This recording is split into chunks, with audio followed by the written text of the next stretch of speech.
Hi everybody, welcome to episode 32 of Satellite 664. I'm one of your co-hosts, Kaz Tagian, and as always I'm joined by Mr. Steve Loopy Newhouse and Mr. Paul Lindop. And today we've got the pleasure of being joined by a gentleman on your screen, Mr. Chris Collingwood. Welcome to the show. Thank you very much. Fantastic. Now forgive me if I don't talk a whole lot or if I'm a bit vague. It's 6 a.m. here, so I'm just gonna let. I'm not a morning person. I'm not a morning person, and with daylight saving, we know that now.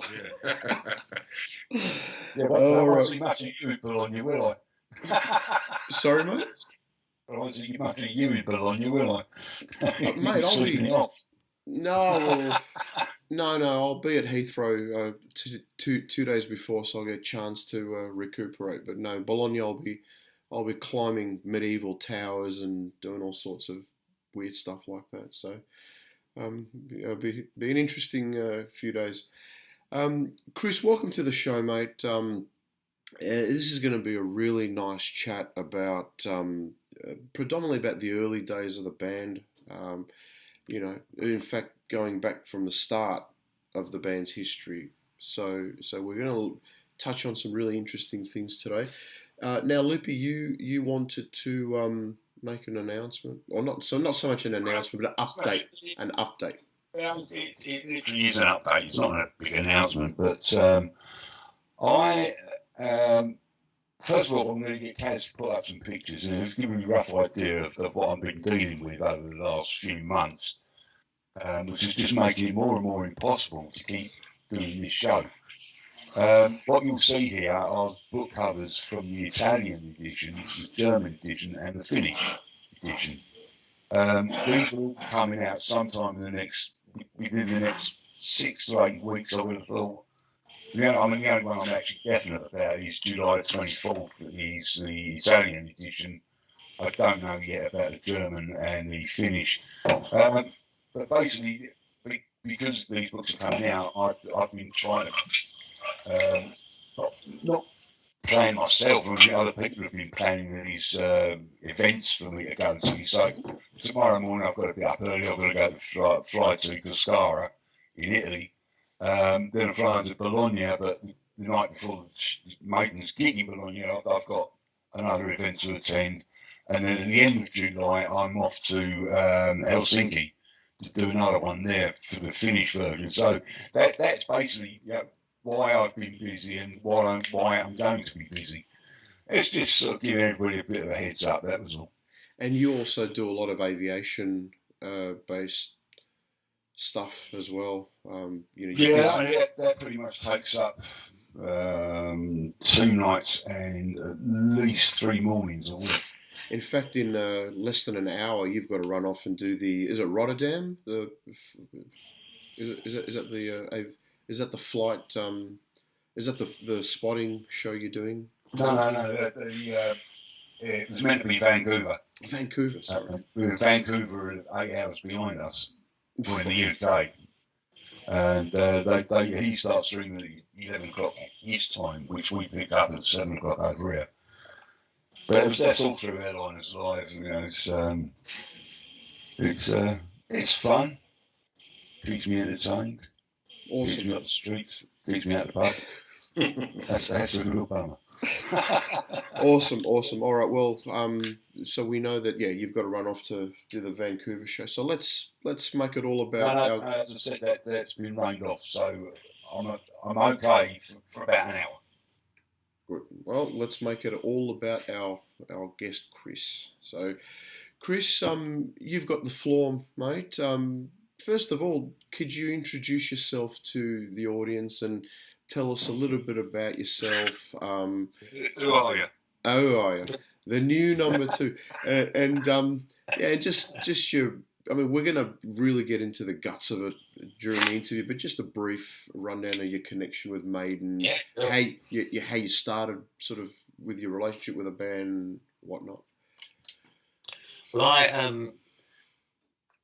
when I left school, I applied to loads of record companies and music publishers for a job. Wrote in, as you did then, there was no downloads or uploads or anything. And I was lucky enough to get a job with Spotlight Publications, who published a magazine called Sounds. So I worked there as a clerk messenger, just delivering packages around London. And after a few months, I said, I'd really like to do some writing.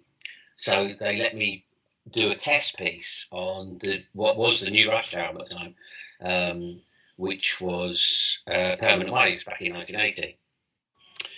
They liked it, so then they said, I'll go and send me off to do a couple of reviews.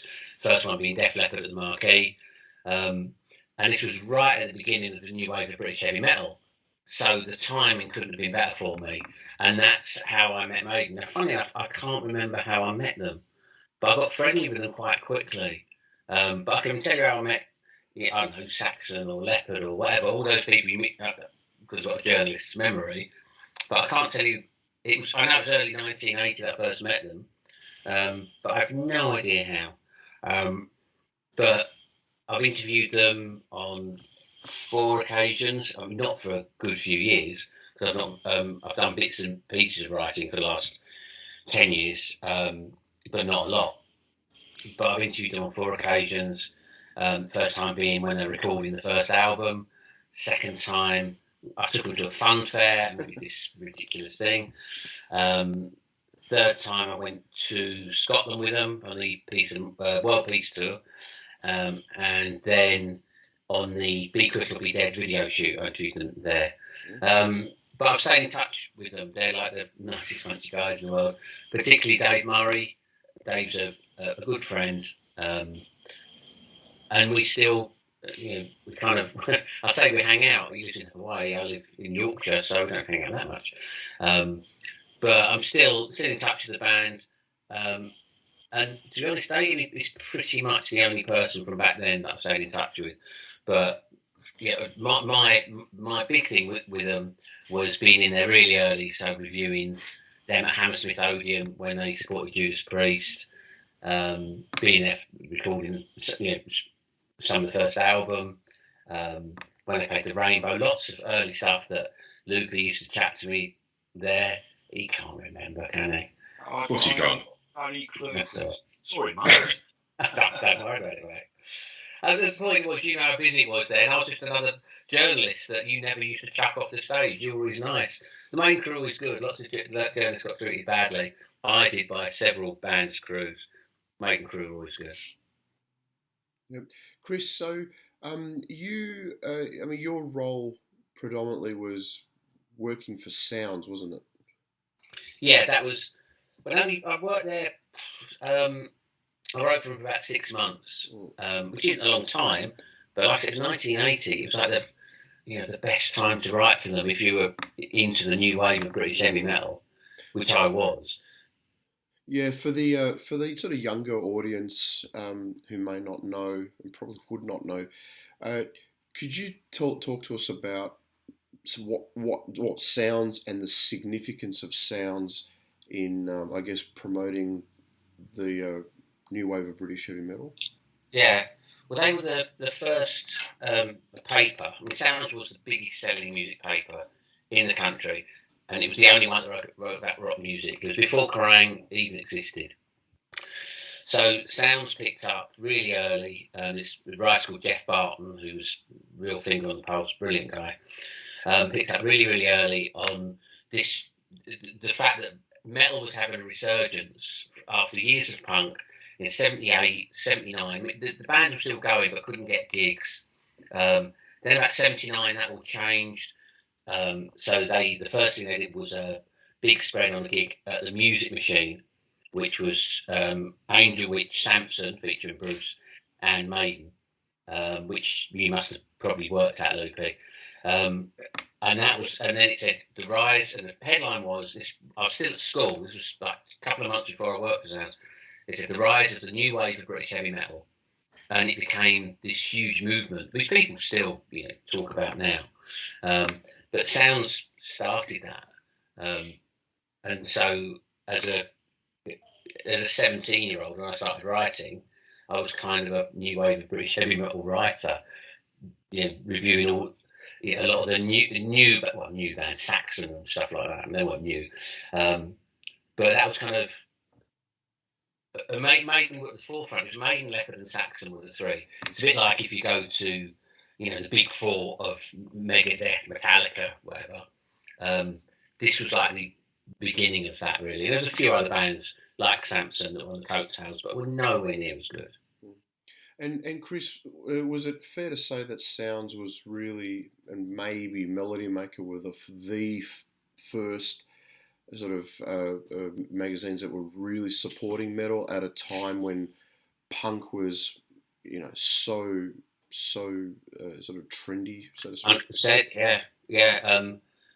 Enemy was a massive magazine, brilliantly written, but just used to take the mickey out of heavy metal. They did an article on Maiden, but it was just, it's really Spinal Tap written and about the long hair and how ridiculous.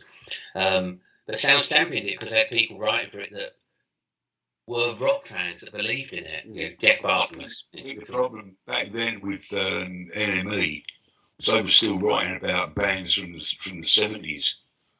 They sort of championed Floyd quite a bit. Yeah, exactly. And the other magazine that was mentioned was Music Machine. It took them a while. Melody Maker. It took them a little while to catch on, but Sounds was at the forefront of it all. Yeah, completely. That's when it exploded for Maiden. That and and Sounds was the one that had the Bandwagon, which was the place where legendary, where Maiden used to, that was where they gigged. That's the place that played the first, the demo tape, which became the Soundhouse tapes. Soundhouse charts. Yeah, and they used to have the chart every week, as we've just mentioned, of the top 20 songs that people were headbanging to at the Soundhouse, and that was published in Sounds. So you can't. I mean, Maiden had been going for a bit, but it was like, it's like jumping off the building and landing on the skateboard and going and just flying along. Yeah, and yeah, but your first very first interaction with Maiden was at the Cart, wasn't it? Cart and Horses. Yeah. Well, it wasn't mine. So in 76, the long hot summer of 76, I lived between my mum and my dad and my nan. And my dad lived in Stratford in East London. And 76, I was over there staying with him in the summer of 76. And all the windows were open in the house because it was baking. And there was this racket coming from up the road, real noisy rock music. And it was obviously from the pub around the corner. So my dad was furious. He was quite a straight-laced bloke, my dad. He was furious. He said, right, I'm going up there. I'm going up to tell them to, to turn it down. So he went up this pub, and I was like, 13 or whatever. I'm going to go with him. I went up this pub. He came back, and he said, right, I've said you've got to turn it down. And they said, they're finishing soon. He said, all the windows are open. It's really annoying. And he said, it's this band, Iron Maiden. And him, and he lived with me, Nan, at the time, laughed at this band's name. And that was kind of it, And the pub was the Cart and Horses. And then when I first saw Maiden, like 79, so 3 years later, at the Marquee, and read about it, and I was thinking, no. And you sort of, it can't be. And of course, you read subsequently, we used to play the Cart and Horses, and it was the same band. And my dad went up to complain about it. I could be sitting there going, I saw them as a 13-year-old in 76, but I didn't. He just went up to moan about how loud it was. It's just really weird that then, a few years later, they're them. And, very strange. Loopy, were there complaints back in the day about the noise volume at the Cart on multiple occasions? Don't forget, I saw the very first gig they did at the Cart, but after that I didn't see them there at all. Oh. So I have no knowledge of any of that. I mean, what I do remember being at the Cart on their first gig with Paul Day singing, there weren't that many people there. There were probably 40, 50 maybe at the most. Wow.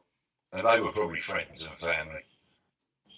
Wow. But yeah, it was quiet.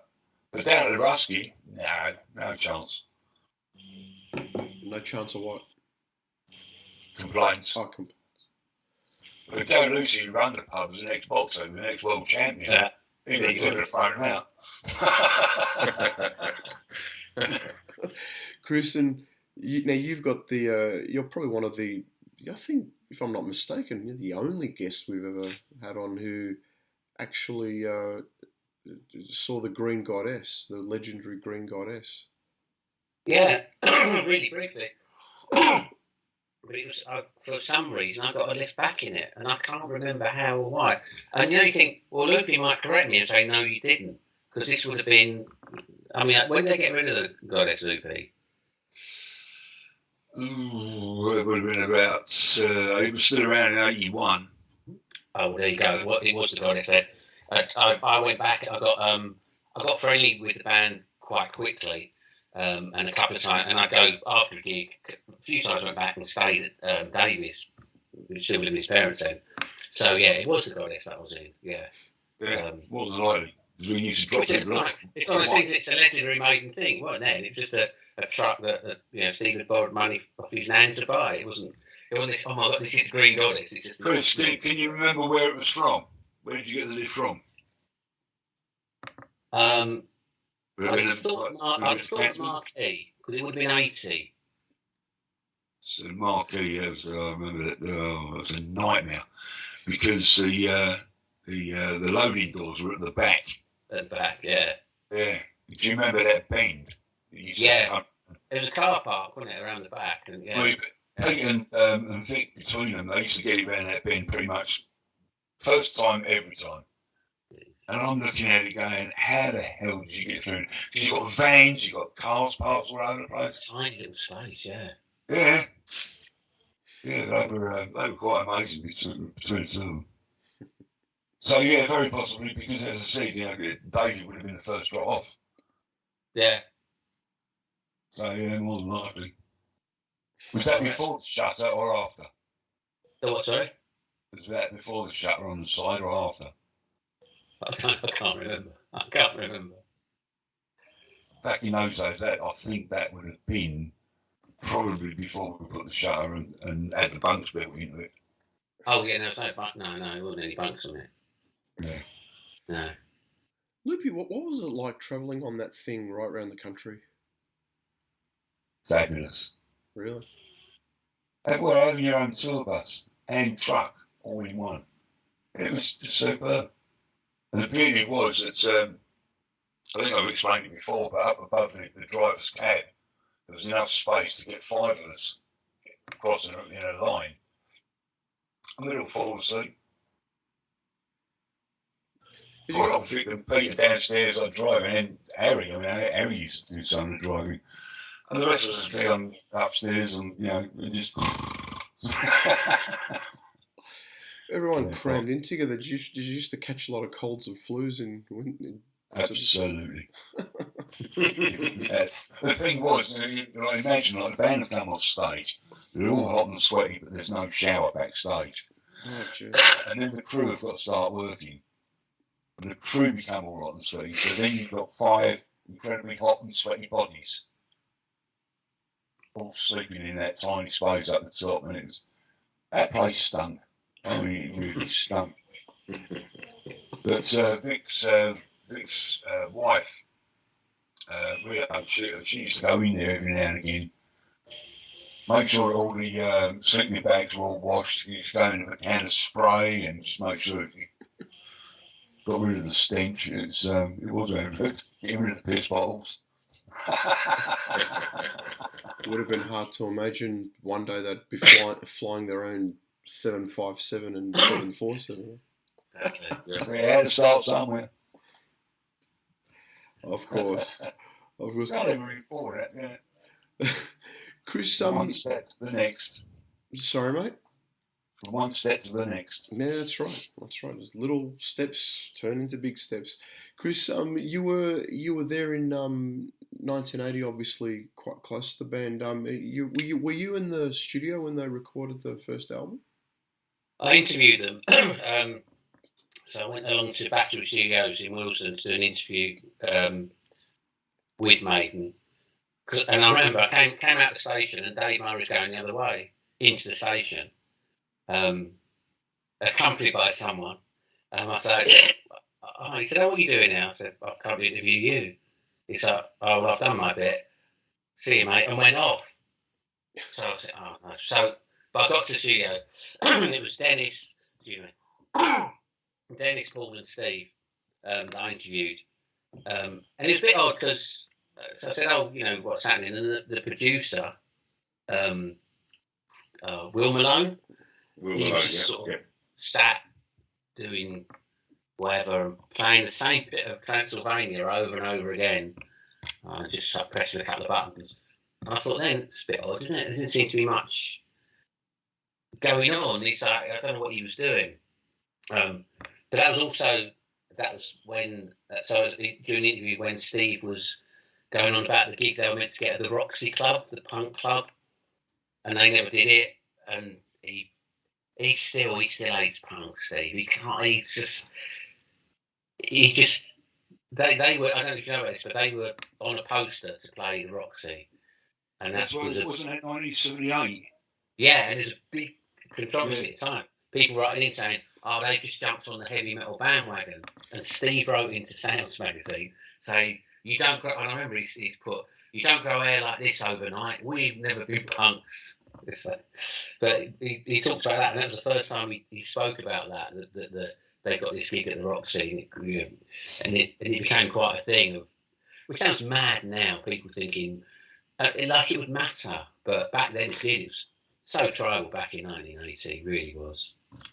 But yeah, so I was only there, I don't know, half a day, I think. I mean, it's much more relaxed back then. You just sort of sat about with the band and,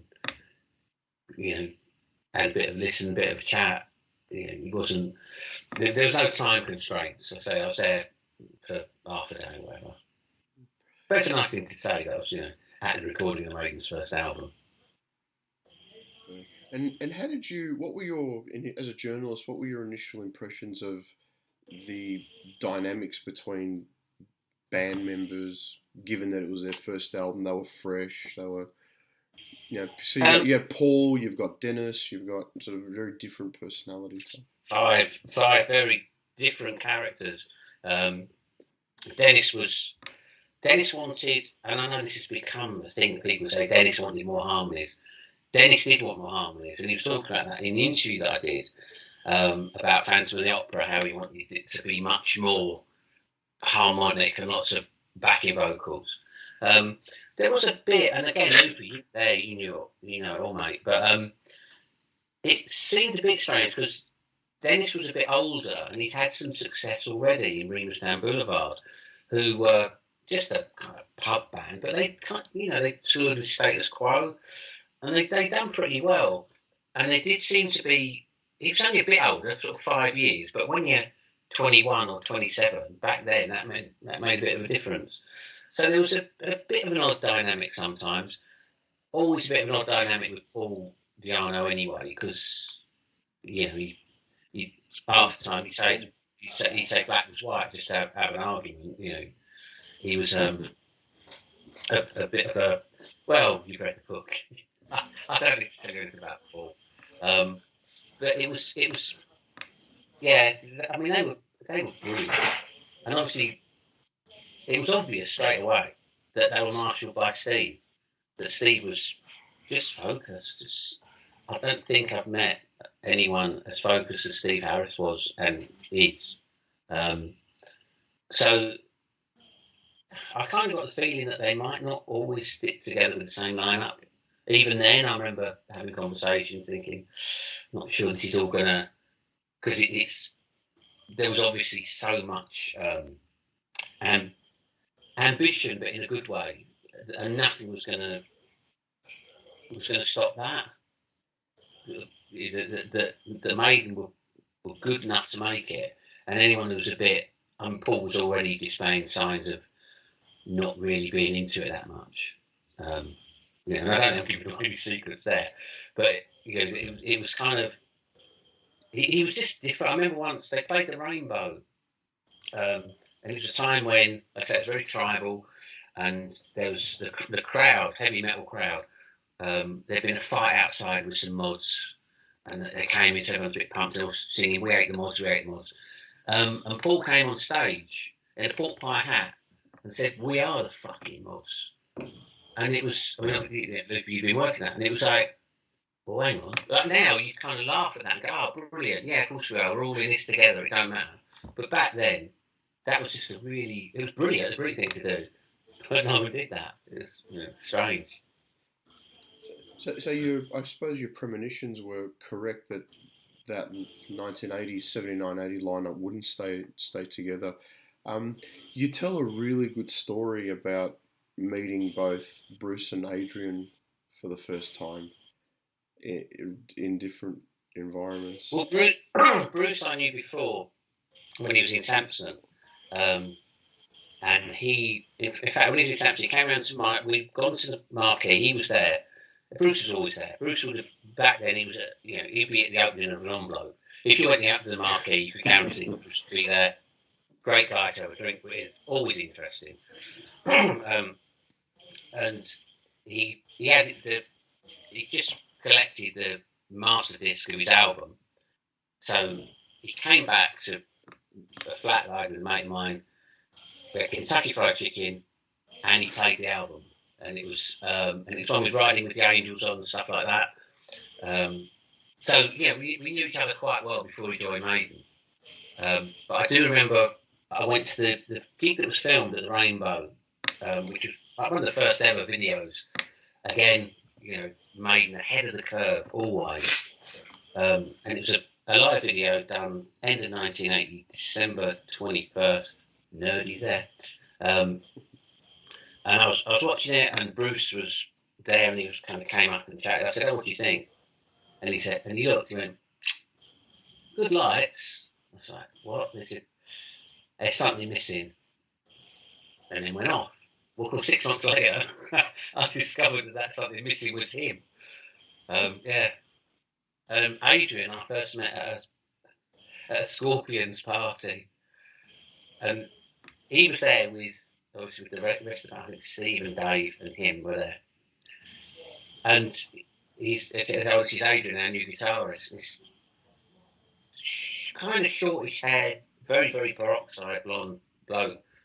Hello, I thought. And I said, no, I didn't believe him. I thought they were kidding, because you thought, Dennis, big character, and this really quiet guy comes in. I didn't realise who he was. I didn't realise that he played in Urchin and was in himself a really good frontman. Didn't know any of that. It's just this guy that turned up that was really quiet. Did any of you guys ever see Urchin in the pub? Several times, yeah. Oh, so you knew Adrian before? We all knew Adrian long before. I mean, yeah. David always said that Adrian would be his perfect guitar partner. And we knew why. I mean, whenever Urchin played at the Brecknock, yeah, we'd always go down there to see him, always. And we'd be, because the Brecknock actually faced the bar. I mean, there was literally sort of 6 feet sort of walking space in between the stage and the bar. And we'd always stand against the bar right in front of the stage. So Adrian couldn't miss us. He knew we were there. Where's the bread? What's it called? The Brecknock? The Brecknock. Oh, Brecknock. North London. On North London. Yeah. Good. That was like Tottenham's version of the Ruskin. Yeah. So it's still east. No, so you said it's northeast London, is it? North London. North London. Yes. Yeah. Well, it's still north, but yeah. Yeah, wasn't it Canning Town? It's gone now, isn't it? But well, Brecknock. Well, it was on the road, like the Seven Sisters Road, sort of edge around that way. Tottenham, it's more Tottenham way, yeah. Canning Town was They snip when you say Tottenham, Paul. You can't even say Tottenham. No, I can't. No. I'm surprised you haven't back yet. I blame it on the hay fever. So there you go. Who's Arsenal playing next week, Paul? We're not. It's close season. So all the games are finished. Start again in August. Yeah. August. Actually, the new fixtures table came out. Yeah, Yesterday. we did. Today. Yeah, we're away to first game of the season again, live on telly on a Friday night away to Crystal Palace. So we'll be bottom of the league with 0 points on Friday night. I don't know. Our first game of the season is over Man City. All right then. By the Monday morning, we won't be bottom.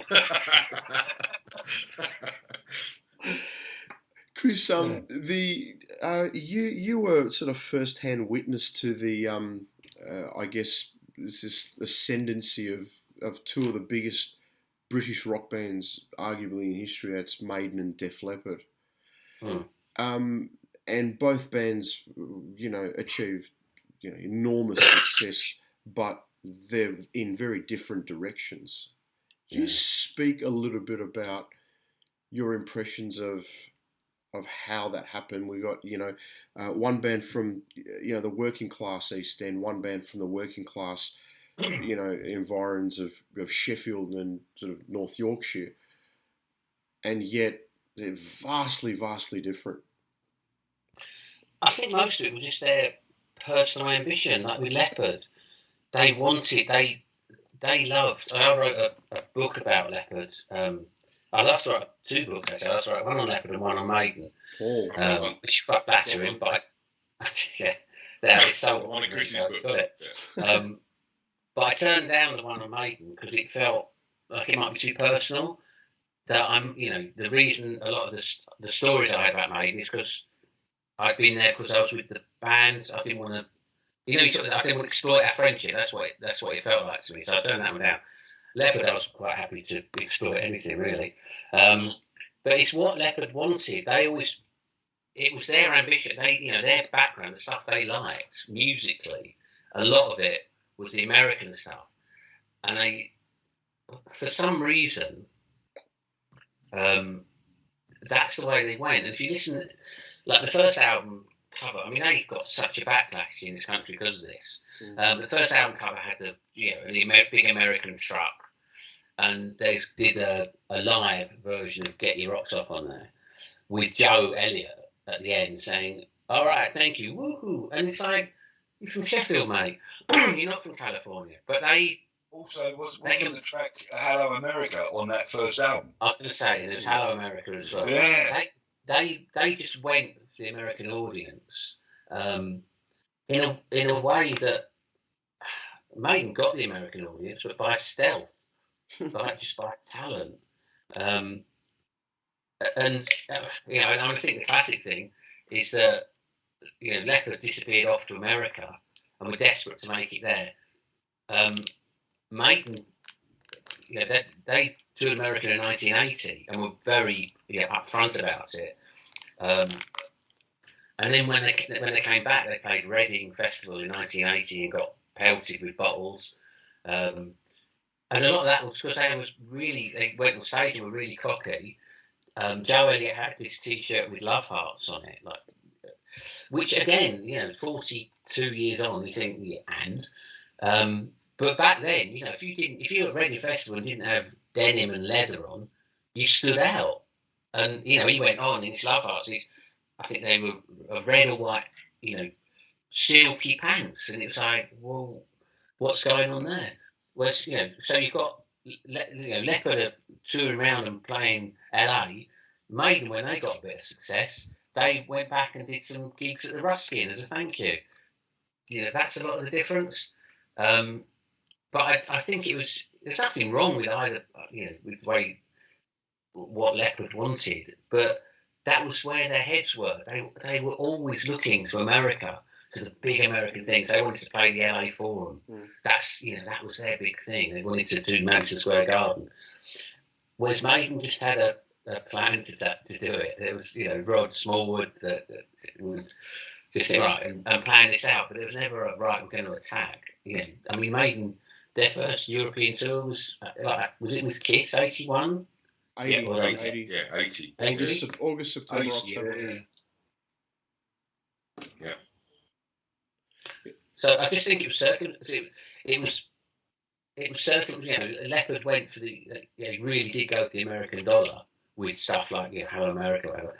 And Maiden never did. Maiden were good.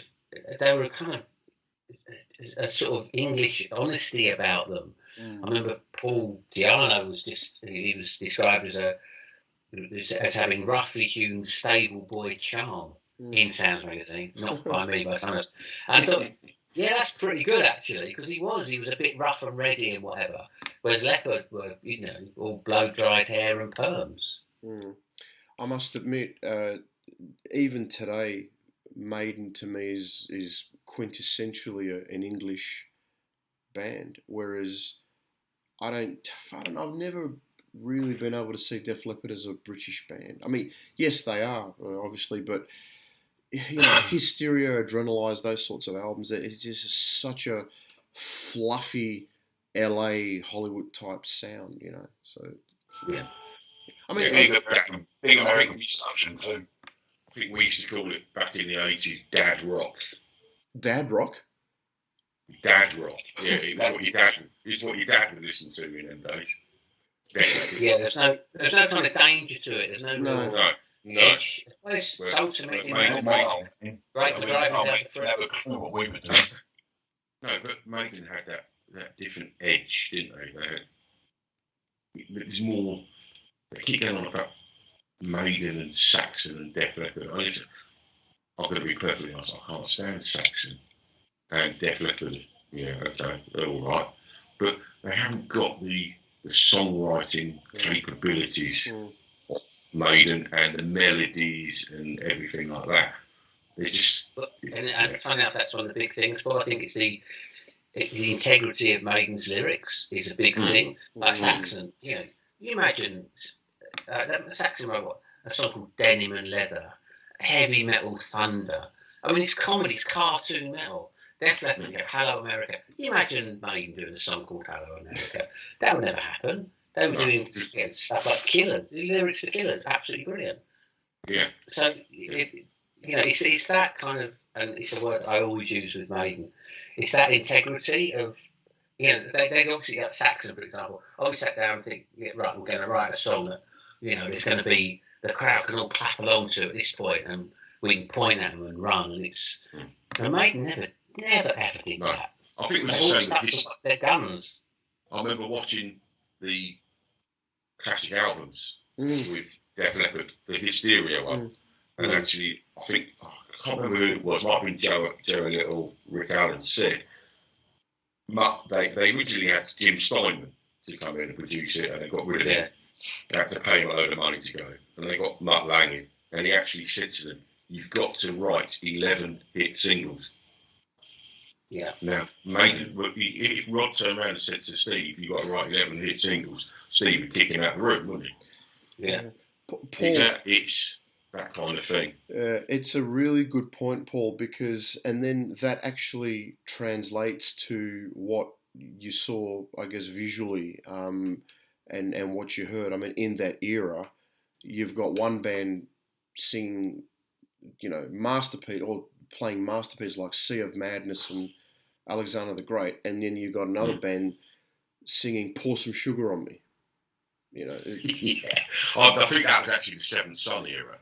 87, 86, 87. Yeah, was it? I thought it was 88, 89. Yeah. No, Hysteria was 87, and Maiden would have been touring somewhere on tour anyway. Yeah. So okay. It was. But we digress and go back even further. Where you had Rock of Ages come out in whatever it was. 83. 83? And then you got the Trooper. It's no comparison, is it? No. Do you know what I mean? No, and you always listen to the Friday Rock Show with Tommy Vance, and you think, why are you playing this? And then you've got this from another English band, which is even 10 times better. That was my philosophy anyway. So yeah.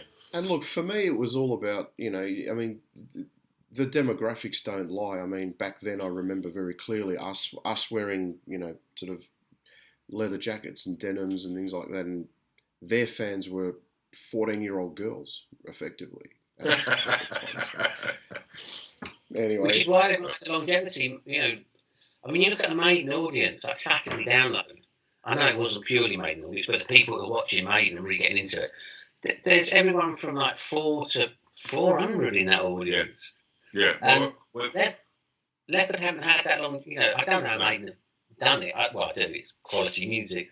But it's just, the others haven't had that. Saxon don't, none of those bands around there. Leopard don't have that because it's like you say, 40, a lot of their audience are 14-year-old girls. They buy the album, put the poster up, and 3 years later they're listening to New Kids on the Block. Yeah. Literally, I forgot to say, because obviously, just digressing again, myself and Chris were together at Download last Saturday. Maiden, super, one of the best shows I've ever seen them do at Download. Brilliant. But it was the best time I've ever seen them outdoors, and I've seen them outdoors, seen them a lot. Yes. And that was the best. They owned it. It was incredible. So we obviously got lost going out together to watch the band. Chris was somewhere else. I was wherever I was, and standing next to me was a family, and their 2 little boys with them. And I've never seen 2 little boys going for it so much at a concert, an outdoor show. I've never seen it. And when they finished the Iron Maiden before they come back on for the first encore, I went over and had a quick chat, and I said, "How old are you two?" And they said, "Well, 9 and 10." And I said, "Is this your first time seeing Maiden?" They went, "Yeah." I said, "What do you think?" And they went, "Brilliant, love it, so good." And they were into it. And the dad turned around and said to me, he said, "Well, that's parenting done good, isn't it?" I said, "It certainly is, mate, yeah." But they were going for it from start to finish. Loved it. It's interesting, Chris, both you and Paul a few moments ago said Donington last Saturday was one of the best times you've seen them, and yet both of you were at Donington 88 and Donington 92. That to me is a huge statement. I would say 88 was better, but it's probably, I've seen them. I've only not been to one, which was 2016, and that the other day was the best I've seen since 88. And 92 was good. Yeah, 92 would have been pretty edgy. Chris, going back, I suppose on the theme of outdoor gigs, you were at one of the first big ones. That was Reading 1980. Yeah, that was. That was a really, really strange, because it was like there was all this buzz about Maiden at the time. And they, again, I mean, I think, I thought the other was better. Perhaps a lot of it's to do with the materials now. But they absolutely owned Reading 1980. They were on just before UFO, and they just completely tore them apart. And UFO came on, and they couldn't really be bothered, it seemed. UFO were a funny old band anyway. But there was this sense that Maiden had just stepped up really big. And the next day, they stayed. It was a Saturday night, and they stayed. The next day, Dave and I, we were chatting, and we went out into the crowd just for a walk round and a chat. And lots of people, it was very different to how it is now. There's no one had camera phones or anything like that. But loads of people just come up saying, "Oh, great set, mate. Oh, that was brilliant, mate." And he was like, "Blimey." It was almost like there'd been a change of something. It was that was like a real breakthrough for them. That's how it felt. It's right, they're going to the next level now, because they just wowed a massive, it wasn't that massive, I suppose it was 50,000 people at Reading. But back then for England it was massive. We didn't have big gigs back then, really. There was no download or anything. And also what I do remember is packing the gear away, and just as UFO were going on, the crowd was still calling for Maiden. You could still hear chanting for Maiden in the background. Wow. Yeah. And then you think 2 years later they headlined it. So in 2 years they've gone from being special guests, the UFO, to actually headlining. At the time, was probably the biggest. I know Monsters of Rock started around the same time, didn't it? But yeah, that's the biggest rock festival in this country, and they headline it on the back of their first #1 album. But you know, it's basically, if you told them to in 1980, in 2 years' time, you'd be headlining it, they'd tell you to go away, wouldn't they? And then eight years after that, Donington for the first time. Yeah. The only band to headline in 5 different decades, aren't they? Down there, Donington. Must be.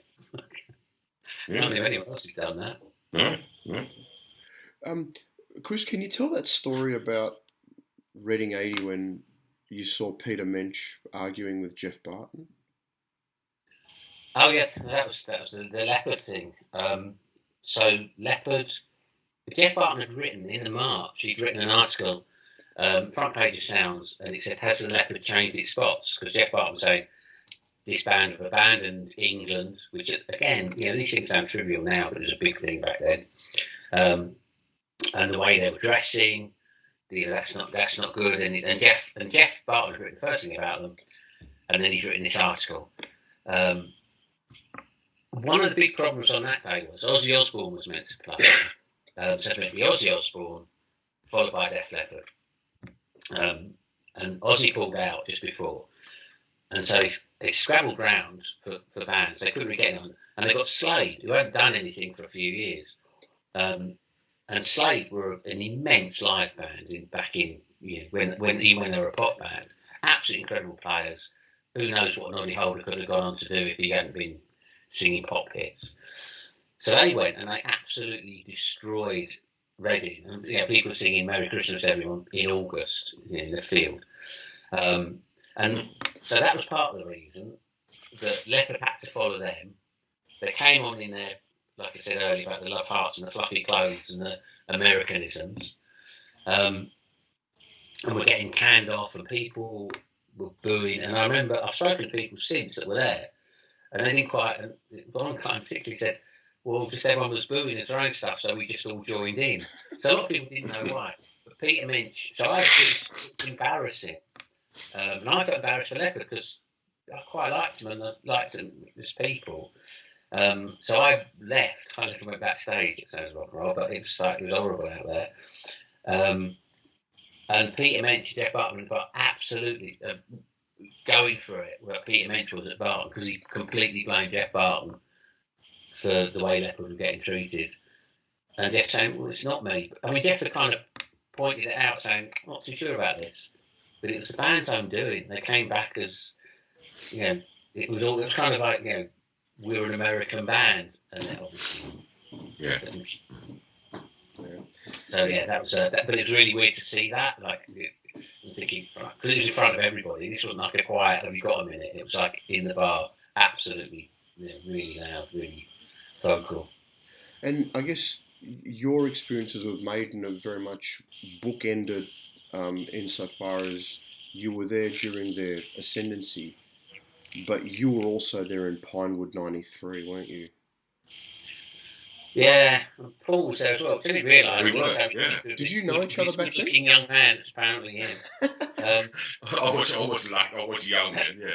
But we actually didn't realise that at the after show party, me and Chris were actually sitting on the same table together. Yeah, didn't know. It's about 3 years. Yeah, Pinewood was. I mean, that was their last ever gig with Bruce, or 2 gigs, 2 nights. Obviously, it wasn't. And the atmosphere, and I don't know if you remember it, Paul, but it was awful. Nobody was like. Davey was just really, really quiet. The band were just really subdued. The gig wasn't good at all. They just weren't playing together. It was like. And then afterwards, I remember I sat with Bruce chatting for ages and ages, and no one came over.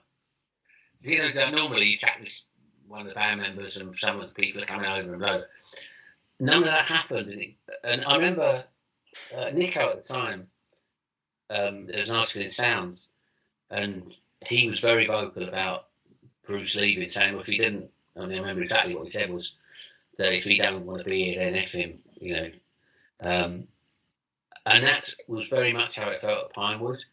and it was horrible. It was like a. But it, I mean, what it felt like when Bruce, he did that tour and he's at Pinewood on his last gigs. It's like a marriage that one partner really likes the person still, and the other one said, "No, I'm going off somewhere else to do other stuff. But let's just go out for dinner one more time at our favourite restaurant."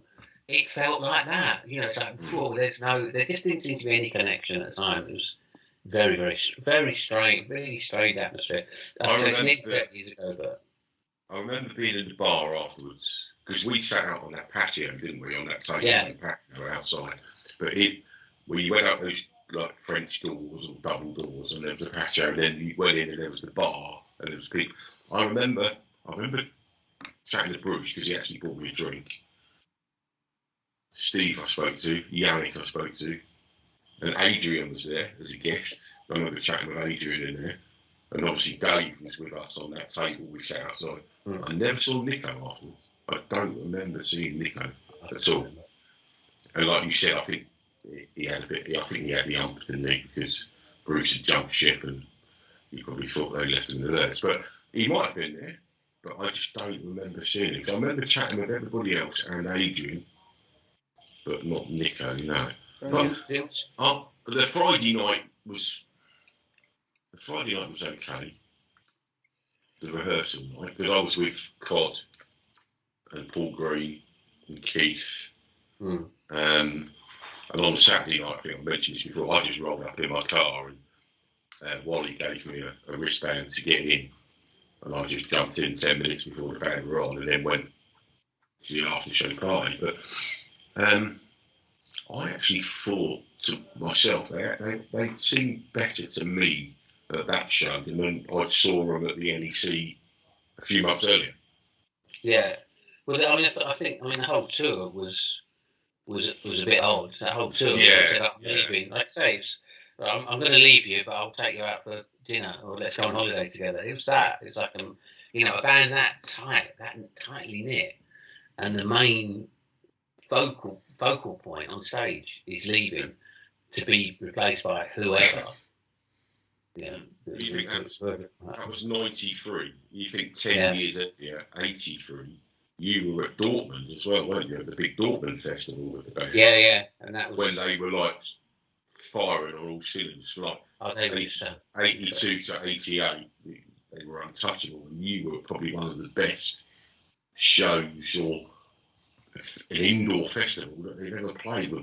The lineup was at that show then. Was unbelievable. It's become a legendary thing. I was working for a band called Diamond Head, which I don't know if anyone has ever heard of now. Still going, they're doing some good stuff.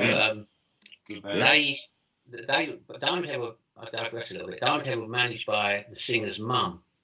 And I'm sure we all love our mums, but we wouldn't want them managing us if we were a rock singer. And she... There was signed to MCA, and I was doing their publicity. So I came up writing to do publicity for this band because I really liked them. And she went in and demanded a 4-album deal from MCA.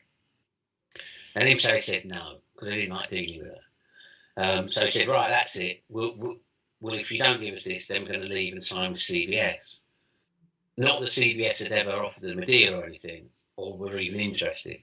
So MCA said, all right, and tore up the contract there and then, just before Christmas. I was due to go to Dortmund, and I got Davey's hotel details. And so he said, this is a hotel, give us a call when you get here. So I phoned him to say, look, I'm not coming because the band had just been dropped by the record company, and there was no kind of 3 months grace of payment. It's like, right, I'm off the payroll straight away. And he paid for me to go. He said, I'll do it. It's just for Christmas. And they said, I'll pay for you. I mean, it's kind of, I'm not saying that to boast. I'm saying that as a mark of what sort of bloke he is. So we went out there. And we were staying we're all in one hotel, all the bands. I don't know how I ended up, but someone who was working for Maiden at the time, I was staying, we got a double room.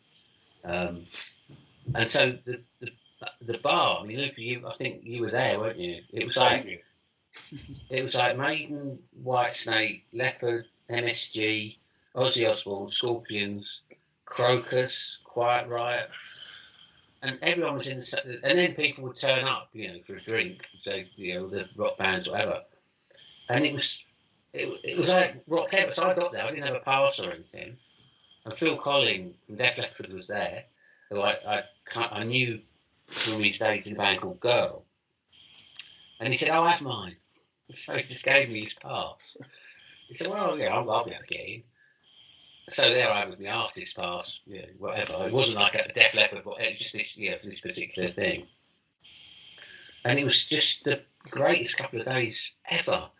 Because the stage was there, another stage there. So you're either at the front or at the very back, and you just turn around and watch whichever band. And Maiden were headlining it. And at the time, that was really audacious. It's like end of '83, and there's, Whitesnake and Ozzy and all these, and Maiden the headlining over them. So it was real cool. Prove how good you are then, and they stormed it.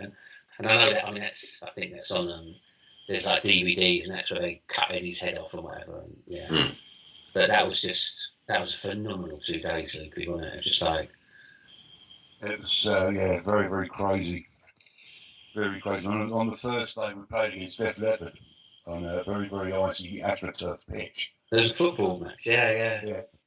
And Joe Elliott is running towards me, and I've gone in to try and sort of side tackle him, and took all the skin off my leg. So basically, I spent the whole 2 days, because he got infected. I spent the whole 2 days just limping about all over the place. Oh jeez. And I had skin graft and everything when I got back to the UK. All that. The Maiden. I always remember this. The Maiden review and everything of Dortmund was in Sounds magazine. Yeah, there was a picture of Steve and Bruce with the ball, and one of them with their finger on the ball. That's it, yeah. With the blue top on, yeah.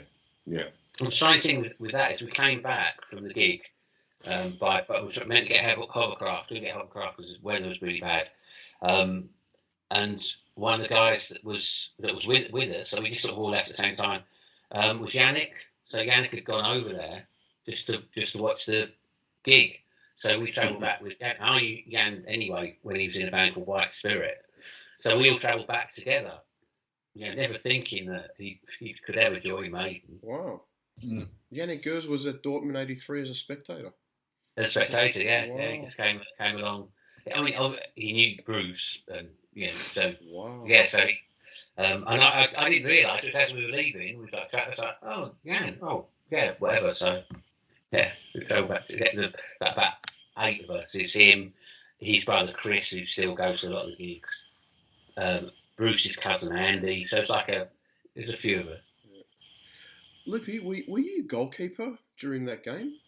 No, I put me as a defender. Oh, you were defender. Worst position I've ever played. I thought you were goalie for some reason. Nah. A goal scorer, me. Sorry? A goal scorer. Goal scorer. I heard they nicknamed you Jigsaw because you went to pieces in the box. Classic. Awesome. Get that one in somehow. The oldies are still the oldies. Terrific chat, Chris. Really interesting. I mean, having you on, we've actually encompassed effectively the first chapter of the band's history, from their sort of fledgling beginnings to the crowning glory of the classic years and the decline, or the transition as we call it. So look, your experiences have been very unique. We've loved hearing the stories, and we thank you very much for joining us. Right, thank you. Excellent. Yeah, great. And feel free to come on any time. Thank you very much. I will do that. Good-o. And we'll see you for the next one, guys. Thank you. Thank you all. Take care. Bye-bye. Bye.